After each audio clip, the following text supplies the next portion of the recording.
Hello guys, this is Alex here from the Growing Younger team, and I hope that you had an amazing Christmas and New Year with your family and you're ready to tackle 2019 with confidence. Now, I've got some really great news for you from the Growing Younger team. Now, this year in 2019, we're going to bring you a new video each week on how to live healthier, more functional and longer lives, specifically focusing on people over the age of 45. So we're going to bring you a lot of information all for free every week. So just tune in into our Growing Younger Facebook page and get ready to be enlightened.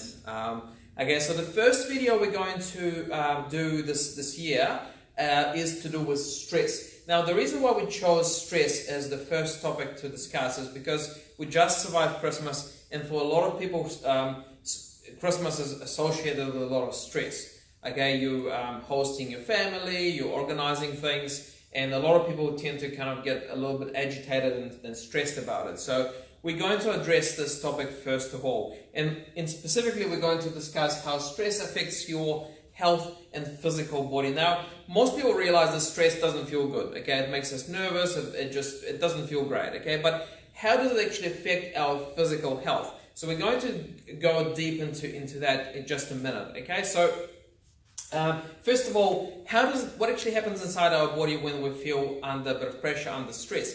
First of all, our heart rate rises. Okay, so our heart starts to work at a harder pace to try and keep up. Okay, so let me just emphasize that stress is a natural body reaction. It's actually not always bad for you. It's a natural reaction for the body to deal with a challenging situation. Okay, so we are programmed to be stressed. Okay, so the body is trying to fight something off. Okay, so the heart rate rises, blood pressure rises. Our stress hormones, cortisol and epinephrine. Epinephrine is sort of like adrenaline. Okay, so these hormones skyrocket as well in our bodies. And something called vagus nerve. Vagus nerve is what helps to keep us calm. So the activity of the vagus nerve drops down as well when we start to feel stressed. Now, the longer exposure to stress, the shorter your telomeres. Now, if you watched any of our previous videos, you probably heard about telomeres. Now, telomeres are sort of indicators of your health. Telomeres are sections of your DNA. The older we get, the shorter they become. So essentially, the shorter your telomeres, the worse the state of your health. Okay, so prolonged stress causes the telomeres to get shorter and shorter and shorter. So that's not good. Okay. The higher the intensity of stress, also it shortens your telomeres. So stress that you're exposed to for a long time or very high intensity stress, it's not good for your health, and it's proven by science.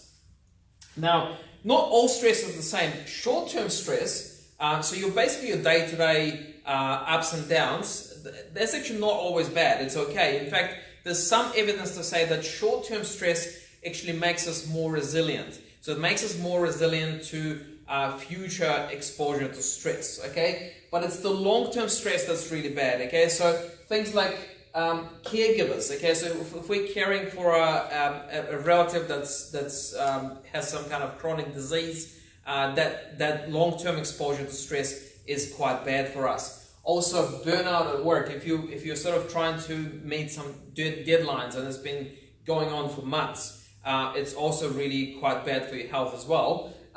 Bullying, okay, whether it's school or workplace, definitely not a good position to be in because it causes ongoing stress and it's damaging our telomeres inside our cells. So let me just quickly explain how does actually stress affect us. Okay, what actually happens on the inside of the body that's actually bad for us. Okay, so one of these mechanisms is that stress affects our what's called T cells. Now, T cells are basically it's the foundation of our immune system.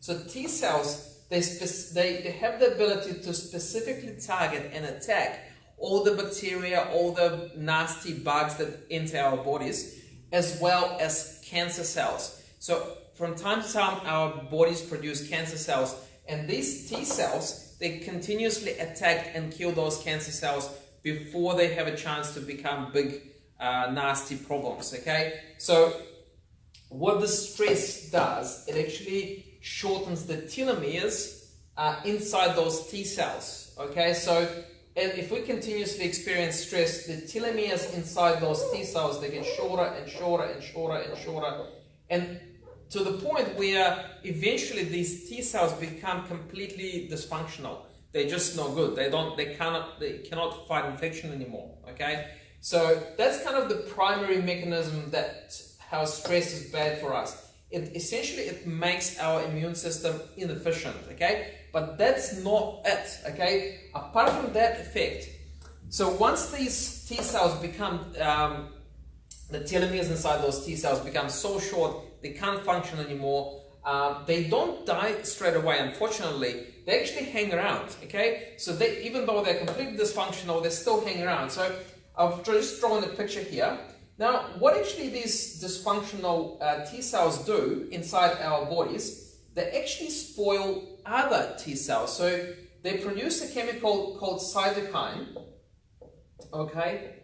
And these cytokines, they actually affect other T cells, okay? So these little other T cells that are quite happy, they're quite healthy, but because of this one dying T cell that's producing cytokines, it affects the other T cells, and essentially it makes the other T cells damaged, and they start to die off as well. So these happy T cells, they become unhappy T cells, and also they become dysfunctional over a period of time.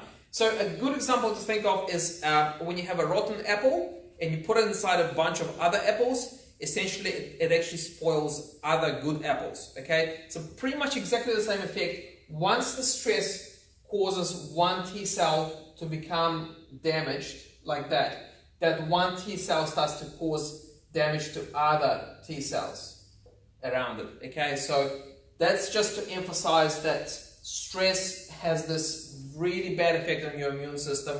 And it's probably a good idea to, now it's the beginning of the year, it's a good idea to rethink your life a little bit. I mean, certain things you can change that will actually help to minimize the stress, and it will certainly benefit your health long term, okay? Now, next week we're going to produce another video again on stress, and I'm going to reveal to you in the next video, there's actually two types of stress. There's good stress and there's bad stress, okay? And I'm going to explain the difference between the two, and I'm going to give you a little bit of information on how to go from bad stress to good stress to benefit your health, okay? Now, if you'd like to learn more information about the Growing Younger program that we run for people over the age of 45, check out our website, growingyounger.co.nz. And until next week, bye for now.